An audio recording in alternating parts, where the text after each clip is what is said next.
Bienvenidos al programa Estudios Bíblicos Vida Nueva Online. Estos estudios están diseñados para aquellos que desean profundizar su conocimiento en la palabra de Dios.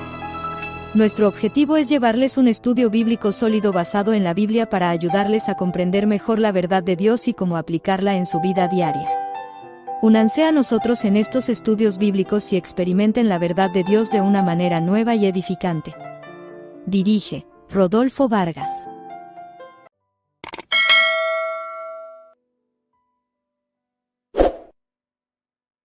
Muy buenas tardes, muy buenas noches, muy buenos días. Les saludo con la dulce paz del Señor a todos los estudiantes, todos los discípulos del Señor, para en esta noche continuar con los estudios de este precioso evangelio como es el evangelio de Juan. Pero antes de nada quiero leer, ¿no?, el texto lema que nos ha acompañado durante muchos años en estos últimos capítulos de Juan, porque ya nos faltan 2 capítulos solamente, el 20 y el capítulo 21, para terminar este evangelio tan precioso que nos ha llevado casi más de 7 u 8 meses de programación, ¿verdad? Un capítulo por programa. Así que agradezco a Dios por el tiempo, agradezco a Dios por la fidelidad de Dios, agradezco a Dios porque cada uno ha estado compartiendo estos videos con otras personas y dando a conocer también y integrándose, ¿no?, en esta gran comisión, ya que los tiempos están cerca y es necesario poder, como decía el apóstol Pablo, le decía a Timoteo en esta segunda carta, en el capítulo 2, verso 15, que tenemos ahí en pantalla, le decía: procura con diligencia presentarte a Dios aprobado. Es importante, hermanos queridos, el escudriñar la palabra, el hacerlo en forma muy personal, en forma familiar, en forma realmente con mucha diligencia, sabiendo que esto es lo más importante, es el alimento del cristiano. Si uno no come en el día, las defensas van bajando y puede tomar una enfermedad y puede llegar la muerte. Es así con la palabra de Dios, el alimento, el pan de vida, ¿verdad? Y le decía después, como obrero que no tiene de qué avergonzarse, porque nosotros no somos quienes nos avergonzamos de la palabra de Dios. También por el contrario, dice que la palabra es poder de Dios. Poder de Dios. La palabra realmente cambia, transforma a las personas. La palabra es la que creó este mundo, ¿no? Creó todas las cosas. Y la palabra es la que realmente tiene que estar en nuestra vida para poder hacer frente al enemigo, ¿no? En esa armadura que Dios nos ha dado, que la palabra es la espada del Espíritu, para poder combatir. Dice: resistid al diablo, dice el apóstol Santiago, y él huirá de vosotros. ¿Cómo lo resistimos? Con la palabra, ¿verdad? Así como el Señor también resistió en aquel lugar cuando fue llevado y tentado, ¿sí? Después que termina diciéndole en este pequeño verso, ¿no?, diciéndole que traza bien la palabra de verdad, que corta derecho, que no manipula, que no lo usa a su conveniencia, ¿no?, que dice la palabra tal cual, al pecado, ¿verdad? Entonces esto es lo que nosotros debemos de pensar, hermanos, que la palabra de Dios tiene que ser predicada a tiempo, fuera de tiempo y en todo lugar, y también ver que realmente es necesario la palabra de Dios que podamos predicar, como dice, a tiempo y fuera de tiempo. En este capítulo 19 de Juan, acá voy a ver esto, que tiene 42 versículos, capítulo 19. Tiene 42 versículos. Pero ya como llegando al final del ministerio en la tierra acá de Jesús, ya iba a ser entregado, iba a ser crucificado. Ya vemos, hermanos queridos, que ya el primer verso de este capítulo 19, ya el Señor es azotado, próximo a llevar su cruz a ese lugar para ser crucificado. Y dice el capítulo 19, verso 1, dice: Pilato tomó entonces a Jesús y mandó a que lo azotaran. Y claro, como era costumbre, romanos, ¿no?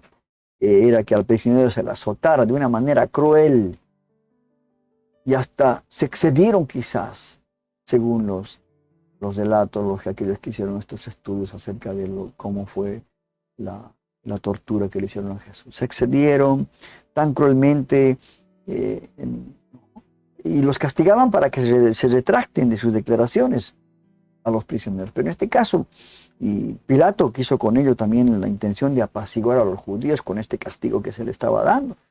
Jesús era azotado conforme al dictamen romano, de forma cruel y despiadado, como a cualquier asesino, como a cualquier reo, sin compasión, de forma brutal, con tal de acabar todo impulso y aliento del acusado. Y Jesús, como hombre, debe tener una resistencia tremenda. Yo creo que hoy en día ningún hombre puede resistir semejante crueldad, ¿no? El verso 2 dice, y los soldados que habían tejido una corona de espinas, se la pusieron a Jesús en la cabeza y lo vistieron con un manto de color púrpura. Y no solamente, no le bastó ser azotado por los soldados, ¿no?, que estaban allí, sino que además torturaban, colocándole una corona hecha de espinos en la cabeza y un manto de púrpura, o sea, color de la realeza, ¿no?, señalándole como acusado de creerse rey de los judíos. Y era el rey, no solamente de los judíos, era el rey del universo. Rey de reyes, señor de señores, dice la palabra. El verso 3. ¡Viva el rey de los judíos!, le gritaban los soldados, ¿no?, haciendo burla, mientras se le acercaban para bofetearlo. En otras versiones dice que le abofeteaban y le preguntaban, ¿quién fue el que te pegó? Imagínense semejante. No tienen ni idea de lo que hicieron estos. No tienen ni idea, ¿no? Su tortura es vil y despiadada. Y se burlan gritándole, rey de los judíos, mientras le van pegando, ¿no? Y cada espacio de tiempo hasta su crucifixión, hermanos, estaba lleno de difíciles pruebas, de burlas, de rechazos, negación, golpes, tortura. Y él se sometía voluntariamente, ¿no? Jesús sometía voluntariamente a entregar su vida. Tanto dolor, sufrimiento y vergüenza a la que se ha sometido debe hacernos reflexionar en esta noche, en este día y todos los días de nuestra vida, ¿no?, sobre nuestra naturaleza y la verdad del amor de Dios capaz de entregarse por la humanidad. Dice, de tal manera Dios amó al mundo, dice, ¿no? Qué amor tan incomparable. Como decía el Señor, no hay más amor que aquel que da la vida por sus prójimos. Así deben amarse, ¿verdad? El verso 4. Entonces dice Pilatos, volvió a salir y le dijo, aquí lo tienen, dijo los judíos. Lo he sacado para que sepan que no le encuentro culpable de nada. Y claro, no era culpable, ellos eran los culpables de crucificar a un inocente. Pilato había hecho todo lo posible por calmar la sed de venganza, porque también su esposa en un sueño tuvo un sueño con él y le habló, ¿no? Todo lo posible hizo por calmar la sed de venganza de los judíos, de los sacerdotes, por lo que se los entregaba, diciendo que no le hallaba culpable en nada, no hay culpabilidad, no veo nada en él. Pero aún sin serlo, ha sido castigado como el peor de todos. Verso 5. Cuando salió Jesús, llevaba puestos la corona de espinas y el manto de color púrpura. Aquí tienen al hombre, les dijo Pilato. Esta palabra esa se me va siempre, no Pilatos, no es Pilatos, es Pilato. Jesús, hermano, avergonzado públicamente, ¿no?, que eso es tremendo, y expuesto a la ignominia deshonrado por su propio pueblo. Hermanos, es quebrantado hasta lo sumo, como dice el libro de Filipenses. Quebrantado a lo sumo, su quebranto, su abatimiento, hermanos. No dan cabida a la duda ni a la queja. ¿No? De decir, ¿por qué? Porque él tenía toda la potestad de que llamara a un ángel solo y ya está, ¿no? Y nunca ha sido así, nunca respondió, ni todo lo soportó. Allí puedo ver que mi dolor cuando estaba él torturado, atormentado, ahí puedo ver que mi dolor, mi sufrimiento de lo que tengo hoy no son nada comparados. Nada comparado con lo que me pasa. Hay veces por un golpe estoy ya muriéndome, ¿no? No es nada comparable, hermano. El Creador estaba siendo destrozado por la creación. Y todo por amor. Todo por amor. Verso 6. Tan pronto que como lo vieron, los jefes de los sacerdotes y los guardias gritaron a voz en cuello: ¡Crucifícalo! ¡Crucifícalo! Pues llévenselo y crucifíquenlo ustedes, replicó Pilato. Por mi parte, no lo encuentro culpable de nada. Hermanos, a tanto llega la maldad del ser humano, vemos en el día de hoy, ¿no? Que llega hasta a maltratar a animalitos, vemos noticias donde azotan, apedrean a animalitos que no son indefensos, ¿no? Y en este caso, hermanos, para los judíos no bastaron los azotes, ni la tortura, lo querían muerto, querían que muera, porque era la única forma en que podrían librarse de todo aquello que les dijo, y que para ellos era realmente algo tremendo, porque les mostró el estado que ellos estaban. Eso era grave, ¿eh? Que alguien te diga lo que eres y vos sabes que es así y le tienes odio a esa persona que te dijo eso, ¿verdad? Y no solamente con eso, sino que piden su crucifixión.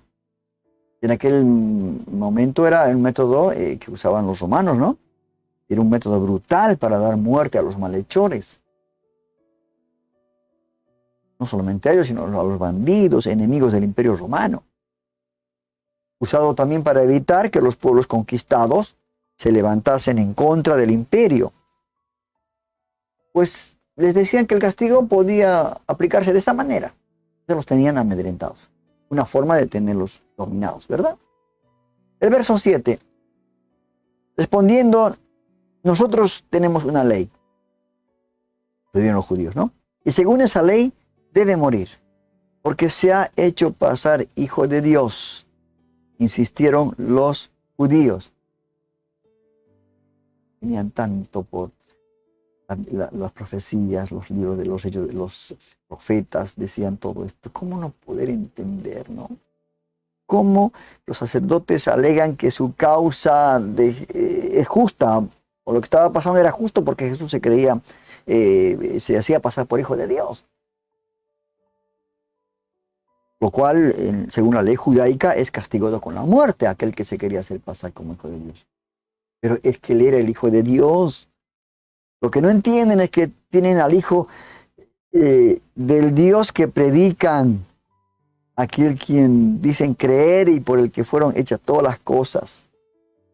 Pero hermanos queridos, su ceguera es tan fuerte y estrepitosa de esta gente, hermanos, como la de hoy, la de toda la humanidad.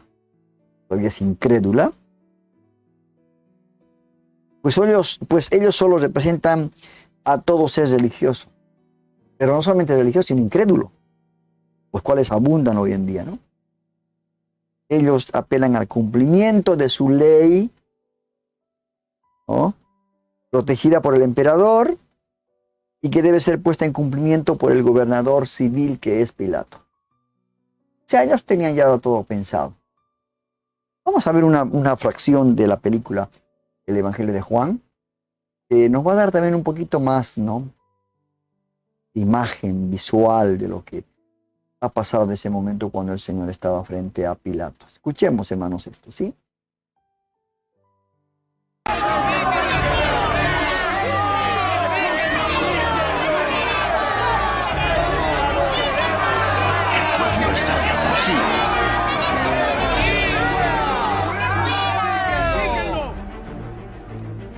Pues llévenselo. Ustedes crucifíquenlo. Porque yo no encuentro ningún delito en él. En nuestra ley dice que debe morir, porque se ha hecho pasar por hijo de Dios.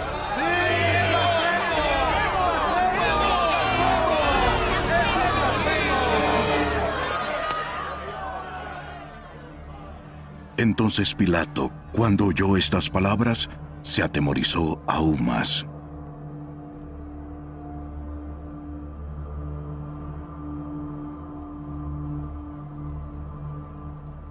Entró de nuevo al pretorio y preguntó a Jesús. ¿De dónde eres tú? Pero Jesús no le dio respuesta. ¿A mí no me hablas? Recuerda que tengo la autoridad para liberarte. Y también para crucificarte. No tendrías autoridad sobre mí si no se te hubiera dado de arriba. Por eso el que me entregó a ti tiene mayor pecado. Como resultado de esto, Pilato procuraba librar a Jesús. Si lo dejas libre, no eres amigo del emperador.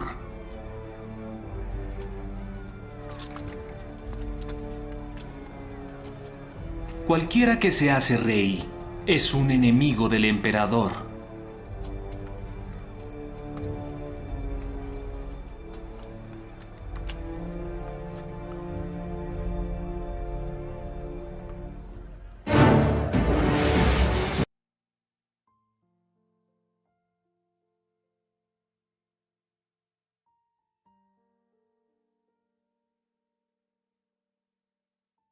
Qué pasaje más tremendo, ¿no? Cómo Jesús responde con una sabiduría tremenda, hermano. Qué verdad que dice, ¿no?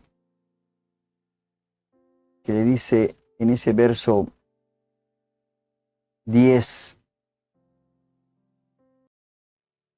Si niegas a hablarme, le dijo Pilato, ¿no te das cuenta? ¿No te das cuenta que tengo poder para ponerte en libertad o para mandar que te crucifiquen? Hermano, Pilato no comprende el poder de Dios, ¿no? No entiende. En su vanagloria le pregunta porque se niega a hablar sabiendo que supuestamente está en sus manos, ¿no? Y que podía ser liberado. Pero Jesús calla, dice, ¿no? Mientras es cuestionado. No tiene argumentos, solo obedece la voluntad del Padre. Solo obedece la voluntad del Padre. Pero después lo que le dice en el siguiente verso, ¿no? No tendrías ningún poder sobre mí si no te hubiera dado de arriba. Si no se te hubiera dado de arriba, le contestó Jesús. Por eso el que me puso en tus manos es culpable de un pecado más grande. Esto hace referencia a Judas, ¿no? El que lo entregó. Mira, hermano querido. Es un pecado más grande, ¿no? Jesús responde, hermanos, a la interpelación de Pilato, ¿no? Diciendo que todo proviene de lo alto. Y todo es dado por Dios, le dice. Así que, justos o injustos, hermanos queridos, cada pueblo cosecha lo que siembra. Y lo que iban a cosechar los judíos, ¿no? En el tiempo en Alemania de Hitler, realmente hubo matanza de judíos tremendo. Porque lo que sembraron, cosecharon. Esto es lo que decía la palabra de Dios, ¿no es cierto? Aún los gobernantes injustos, hermanos, están sometidos a la soberanía divina. A veces vemos nosotros gobernantes que realmente no tienen, no deberían estar ahí, que no son temerosos de Dios, no ayudan a su pueblo. Aún esos gobernantes de esta manera son puestos por Dios. Toda autoridad, dice la palabra de Dios, que es puesta por Dios. Tenemos por eso que respetar nosotros a las autoridades, ¿verdad? Entonces, Pilatos, hermanos, en este caso es tan culpable como todos, aunque se lavó las manos, es tan culpable como todos. ¿No? Pero el sumo sacerdote judío, Caifás, es culpable de un pecado mayor. Mire usted, al no reconocer en su puesto a quién debería rendir honor. Era el Rey de Reyes, el Hijo de Dios. Y todas estas cosas que después Pilatos tuvo la conversación con el Señor, dice que desde entonces Pilatos procuraba poner en libertad a Jesús. Pero estos judíos ciegos, enardecidos como toda turba, no dejaban que liberen al hombre, ¿no? Porque le decían, si vos liberas a este hombre, no eres amigo del emperador. Qué presión también que le hacían a Pilato, ¿no? Amén. Y por eso tomó en el verso 13 la determinación, ¿no? Y al oír esto, dice Pilatos, llevó a Jesús hacia afuera y se sentó en el tribunal, en un lugar al que llamaban empedrado, que en arameo se dice Gabatá. Pues, se sentó ahí. Verso 14. Y era un día de preparación para la Pascua, cerca de mediodía, y dijo Pilato a los judíos, aquí tienen a su rey. ¿No? Como haciendo referencia, ¿no? Juan en este caso hace una referencia, ¿no? A la fiesta judía que tenía cumplimiento mientras Jesús era entregado como un cordero pascual. Porque había una fiesta de Pascua.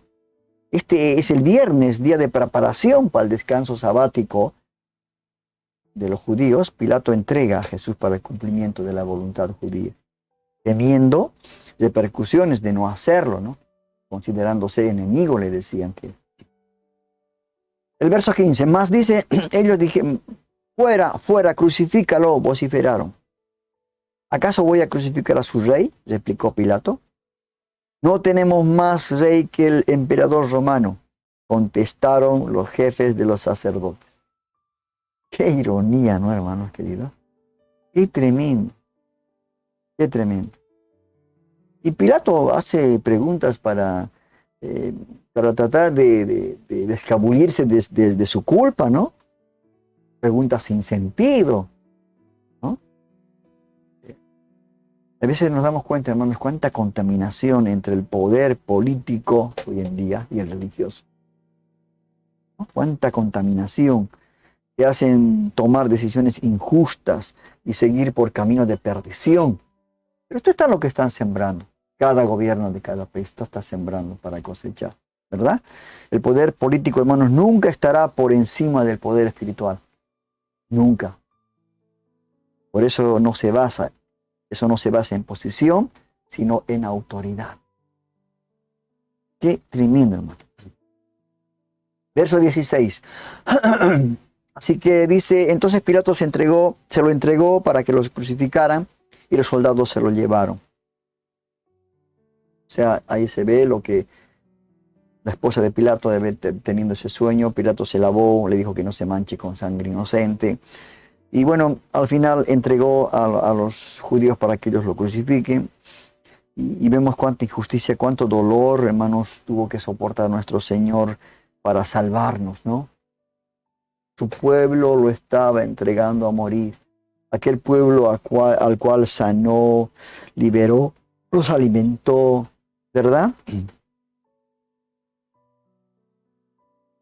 Por eso, hermanos queridos, que su entrega sea muestra y ejemplo a seguir para todos los creyentes.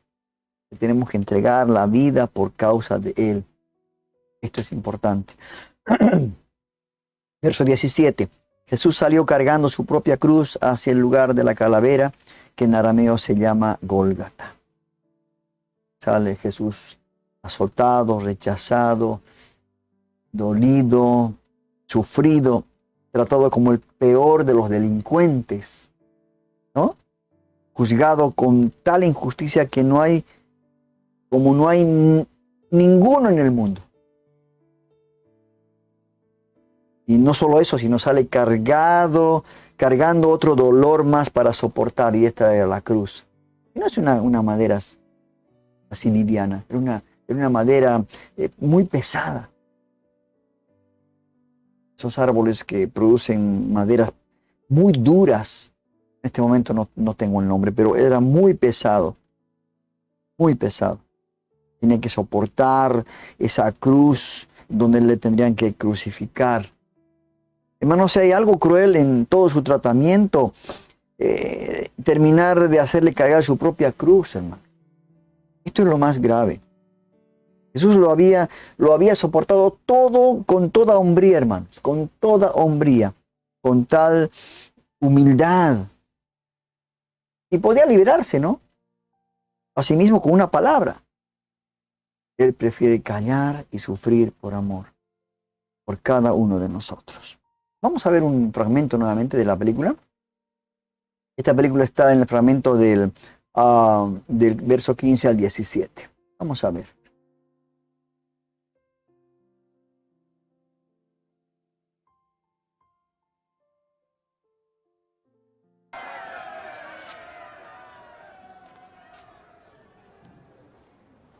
¿Acaso voy a crucificar a su rey? Nosotros no tenemos más rey que el emperador. Así que entonces Pilato lo entregó a ellos para que fuera crucificado.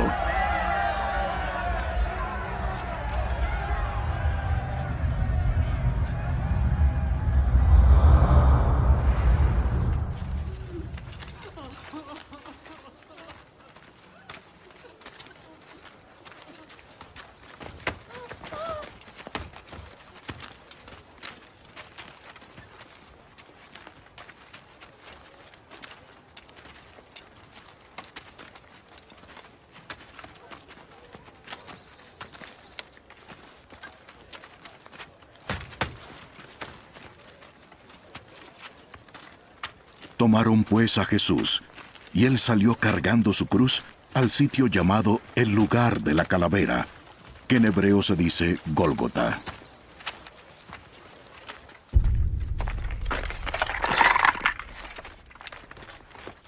Donde lo crucificaron, y con él a otros dos, uno a cada lado, y Jesús en medio.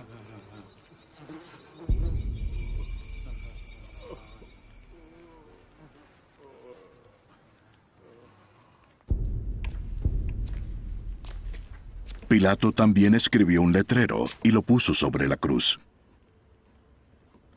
Y estaba escrito: Jesús el Nazareno, el Rey de los Judíos.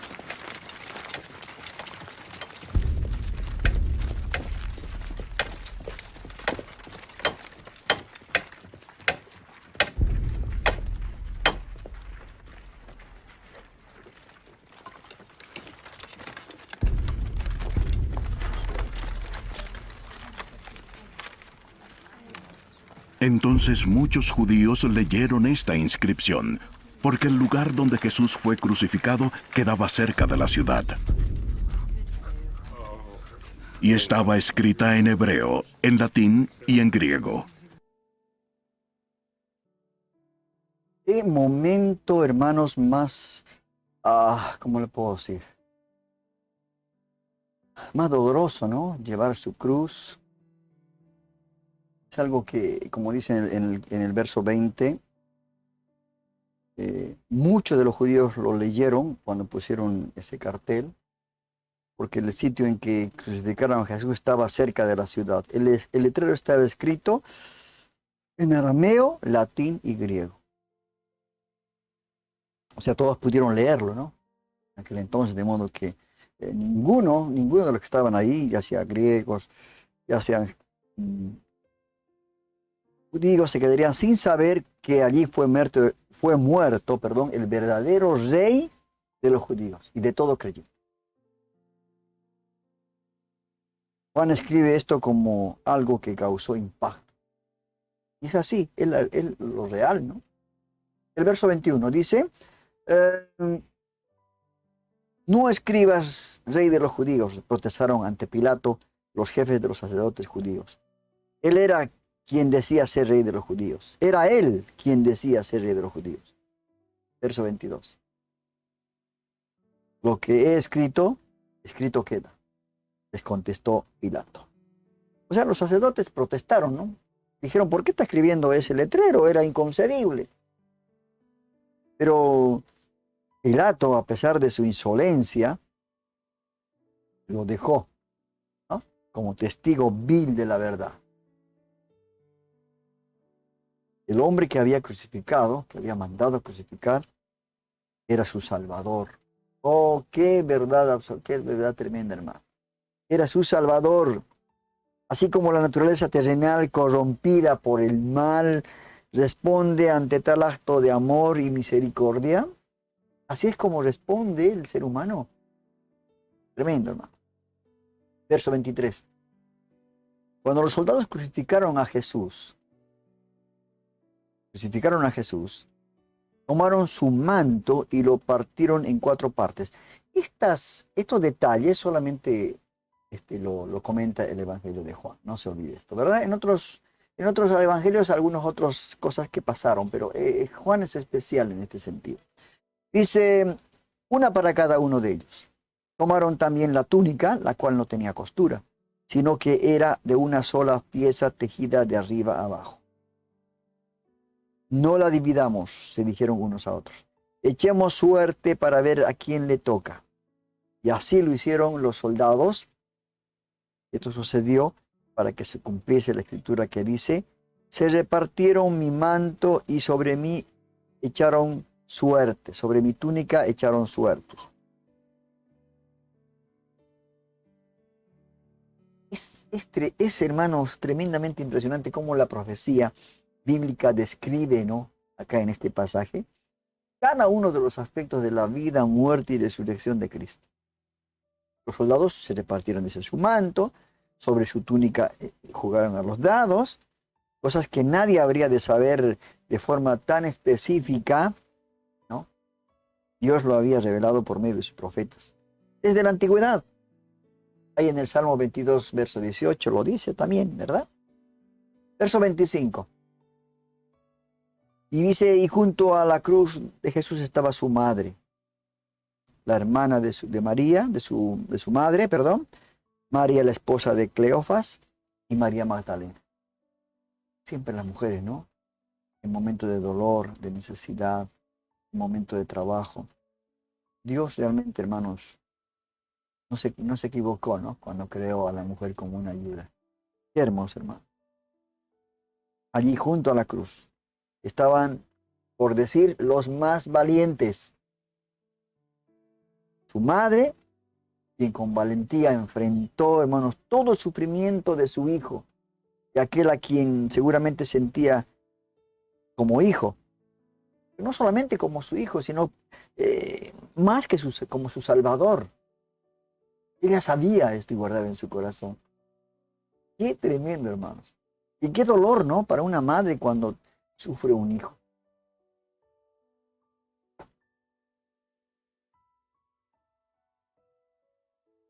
Y también estaba la hermana de María, otra María, la esposa de Cleofas, seguramente seguidora de Jesús. Y María Magdalena, su fiel seguidora y discípula. Allí estaban sin importar los insultos, quizás en ese momento la gente los insultaba, el peligro, el dolor. Esperaban pacientemente, hermanos, que Jesús cumpliera con su propósito. Ellos sí creyeron en su corazón que Jesús iba a resucitar.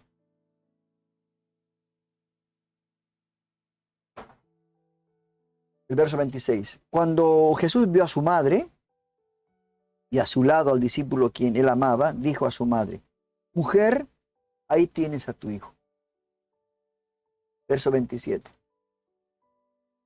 Luego dijo al discípulo, ahí tienes a tu madre. Y desde aquel momento, ese discípulo la recibió en su casa. Hermano, mucho se ha hablado de este pasaje, ¿no?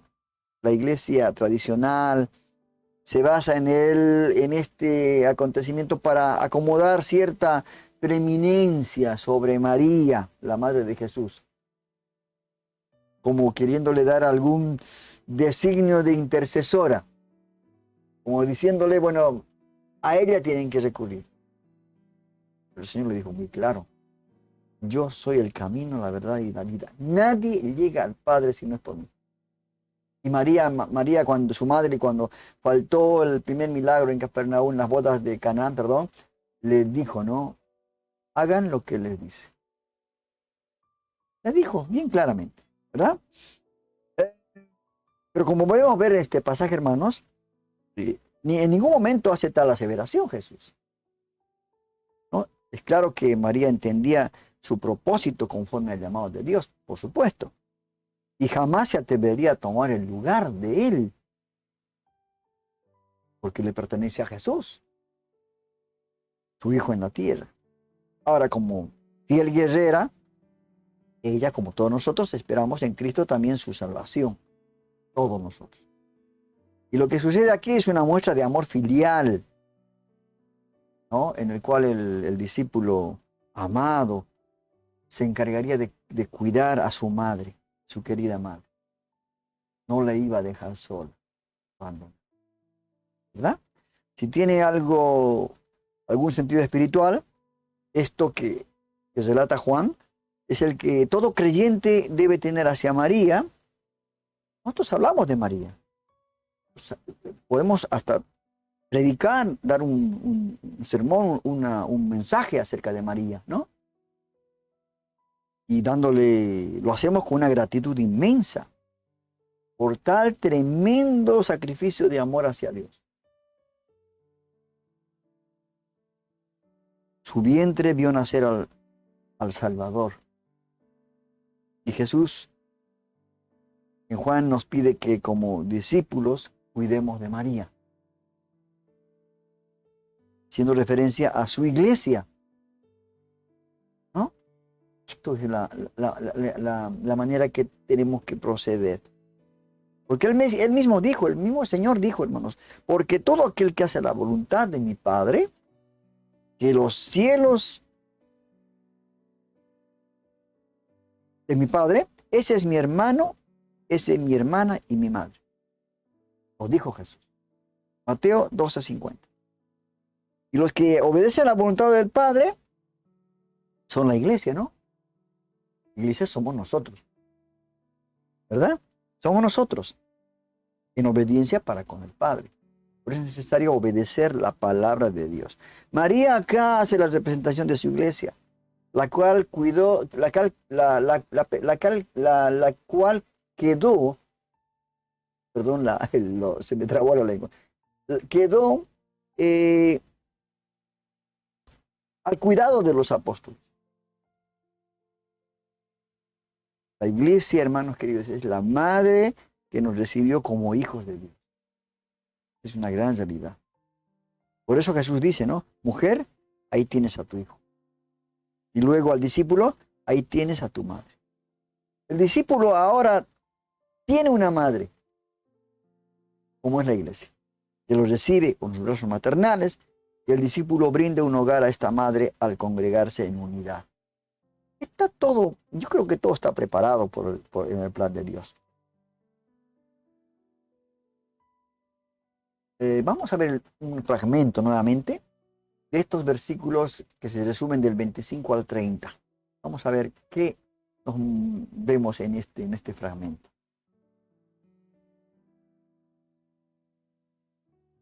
Junto a la cruz de Jesús estaban su madre y la hermana de su madre, María, la mujer de Cleofas, y María Magdalena. Y cuando Jesús vio a su madre y al discípulo a quien él amaba parados allí, dijo a su madre: Ahí está tu hijo. Después dijo al discípulo: Ahí está tu madre. Y desde aquella hora el discípulo la recibió en su propia casa. Después de esto, sabiendo Jesús que todo ya se había consumado, para que se cumpliera la Escritura, dijo: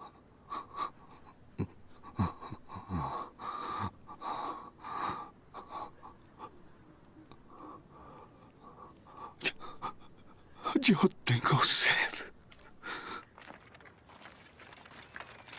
Había allí una vasija llena de vinagre. Colocaron una esponja empapada del vinagre en una rama de hisopo y se la acercaron a la boca.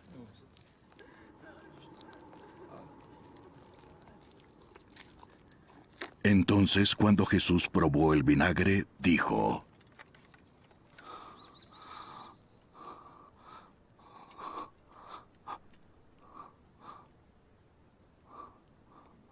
Consumado es. E inclinando la cabeza, entregó su espíritu.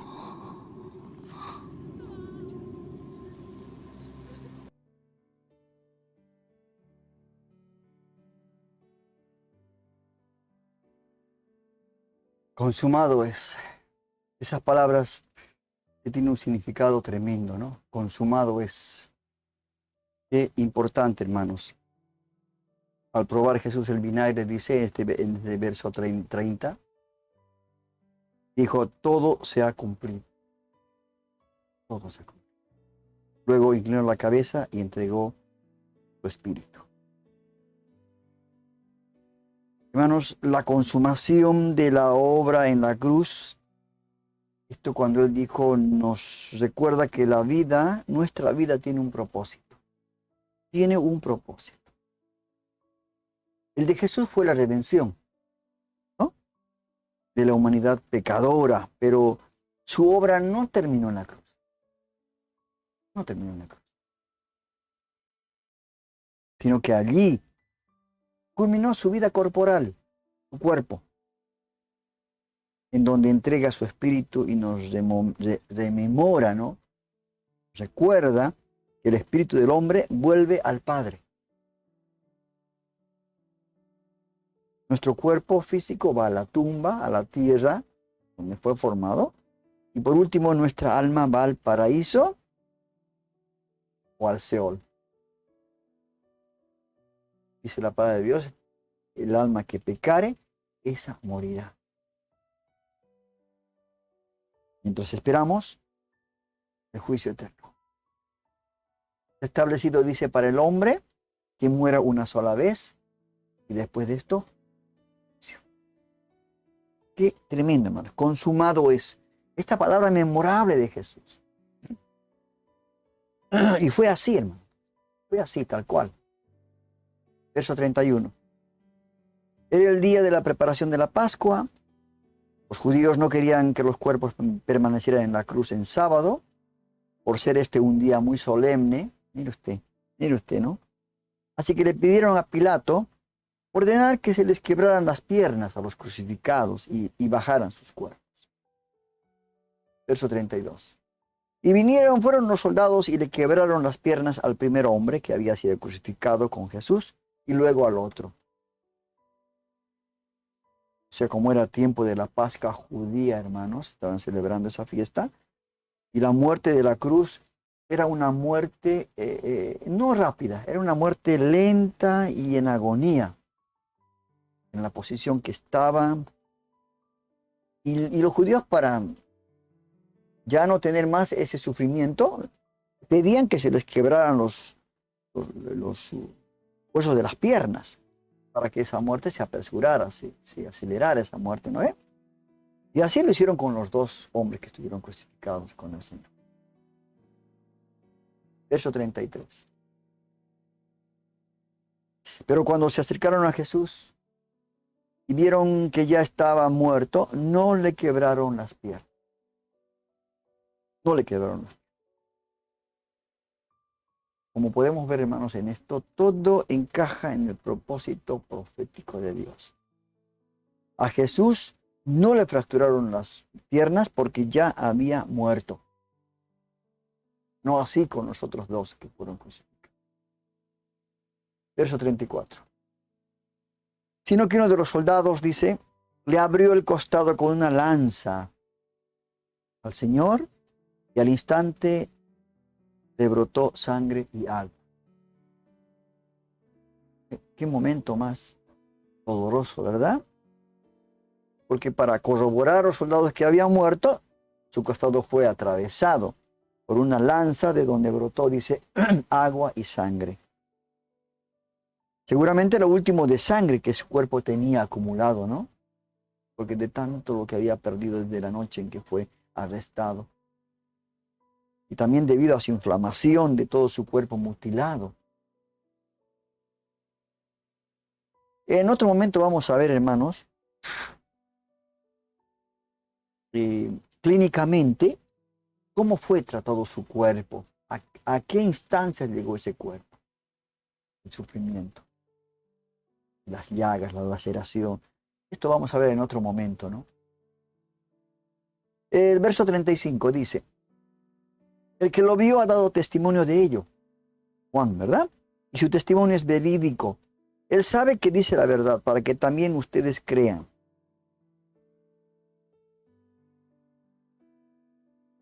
O sea, él escribe con el propósito, hermanos, de que nuestra fe sea confirmada por medio de su testimonio presencial.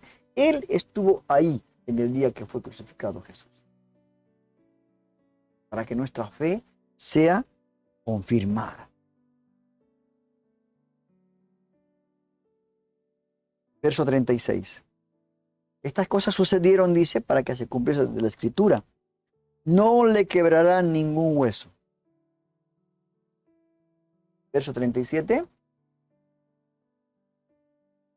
Y como dice otra escritura, mirarán al que han traspasado.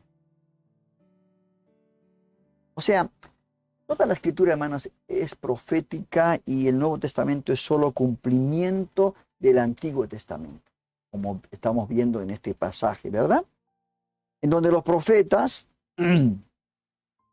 solo en el Antiguo Testamento, hermanos, en donde los profetas ya habían hablado de lo que había de padecer Cristo, el Cristo. Como por ejemplo, Éxodo 12:46, Números 9 verso 12, Salmo 34:20 y por último Zacarías 12:10. Estos, ¿no?, se cumplieron en la vida de Jesús.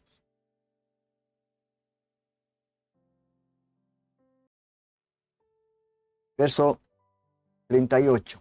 Pero vamos antes al resumen de estos últimos 3 versículos, del 34 al 37. Vamos a ver qué nos muestra la imagen de esta película tan preciosa. Pero uno de los soldados le traspasó el costado con una lanza.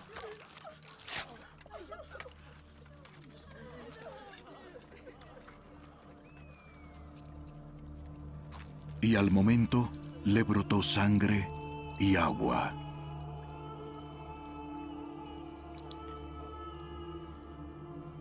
Y el que lo ha visto ha dado testimonio, y su testimonio es verdadero. Y él sabe que dice la verdad, para que ustedes también crean. Y esto sucedió para que se cumpliera la Escritura. No será quebrado hueso suyo.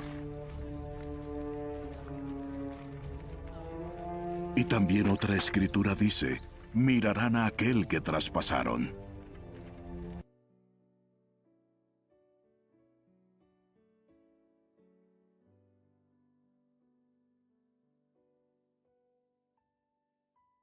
Qué hermoso el pasaje, ¿verdad? Y qué, ¿cómo puedo decir? Qué confirmación, ¿no?, del plan de Dios hacia nosotros, la redención. Y esto de la sangre, de su costado, del agua. A veces nosotros siempre decimos que por su sangre fuimos nosotros sanados. Por sus llagas fuimos sanados. Esto es algo que a veces nos cuesta entender, ¿verdad? Él pasó cosas que nosotros no hubiéramos podido resistir. Por eso Él sabe que nosotros somos tan débiles, ¿no? Pero gracias a Dios que Él lo pudo soportar, pudo cumplir el plan de Dios, de su Padre. El verso 38 dice, después de esto José de Arimatea le pidió a Pilato el cuerpo de Jesús. José era discípulo de Jesús, aunque en secreto por medio a los judíos. José de Arimatea, ¿verdad? Con el permiso de Pilato fue y retiró el cuerpo. Este José de Arimatea, hermanos, era un prominente judío, que se había convertido a la fe de Jesús en el... y este pide a Pilatos que le dé el cuerpo de Jesús para darle una correcta sepultura, ¿verdad? Ahora, por medio a los judíos que se encontraban enarbolados por la muerte de Jesús, estaban festejando seguramente, él lo hace en secreto. José de Arimatea. Verso 39. También Nicodemo, ahí está, ¿vio? El que le preguntó, ¿qué es nacer de nuevo? Y el que antes había visitado a Jesús de noche, llegó con unos 34 kilos de mezcla de mirra y aloe. Aquí vemos, hermanos, cómo la mirra, ese elemento que recibió de parte de los reyes cuando nació en su nacimiento, ahora se hace presente en la vida de Jesús para recordarnos que su muerte no sería en vano, ¿no? Y que esta esencia, mirra, nos recordaría su efecto que aún perdura en la humanidad. Por eso cuando recordamos el nacimiento de Jesús, los reyes magos llevaron mirra delante de él. Pero por sobre todas las cosas, ¿no? La memoria del Padre, quien siempre lo tiene presente para con aquellos que creen en el nombre de Jesús. Verso 40. Estamos llegando a los últimos versículos, hermanos, de este hermoso capítulo, que quisiera que usted lo vuelva a leer, por favor. 40. Ambos tomaron el cuerpo de Jesús, Nicodemo y José de Arimatea, y conforme a la costumbre judía de dar sepultura, lo envolvieron en vendas con las especias aromáticas. O sea, su cuerpo fue sepultado conforme a la tradición judía, ¿no? Que los envolvían en un sudario aromatizado con especias, ¿no? Las cuales evitaban olores desagradables, ¿verdad? Verso 41. Y en aquel lugar donde fue crucificado a Jesús había un huerto, y en el huerto un sepulcro nuevo, en el que todavía no se había sepultado a nadie.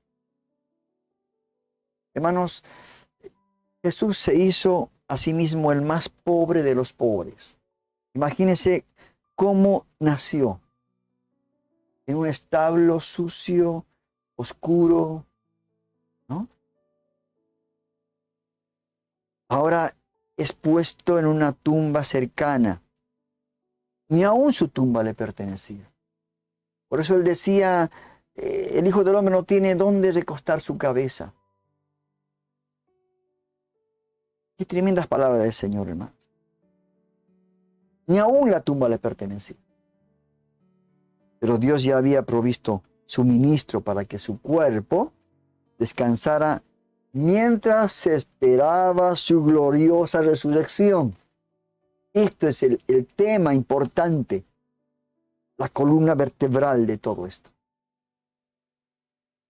Y verso 42 es el último de los versículos de este capítulo 19, dice, como era el día judío de la preparación y el sepulcro estaba cerca, pusieron allí a Jesús.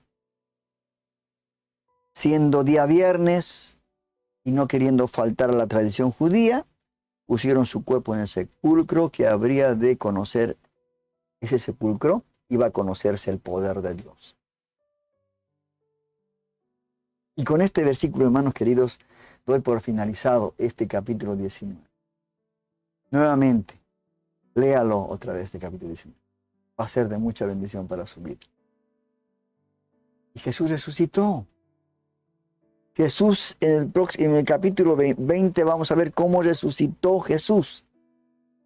Así que no se pierda, hermanos, el próximo capítulo, el capítulo 20 de este evangelio tan hermoso que es el evangelio de Juan. Y hasta aquí ha sido, hermanos, la clase de hoy. Los invito a que pueda acompañarme en este viaje que estamos haciendo a través de la Biblia, con este evangelio tan precioso. que tenga un buen descanso y no se olvide estudiar, no se olvide escudriñar, no se olvide, diligentemente, como le dijo Pablo al joven pastor Timoteo. Que Dios lo bendiga y hasta aquí ha sido los estudios bíblicos del día de hoy. Hemos terminado el estudio de hoy. Solo nos queda poner por obra todo aquello que vimos en este capítulo. Nuestro propósito es no solo conocer la Biblia, sino poner en práctica para tu crecimiento espiritual. Los invitamos para el siguiente estudio de la Palabra de Dios, el día domingo a las 15 horas de Argentina, por el canal de YouTube y Facebook. Dirige Rodolfo Vargas. Hasta la próxima.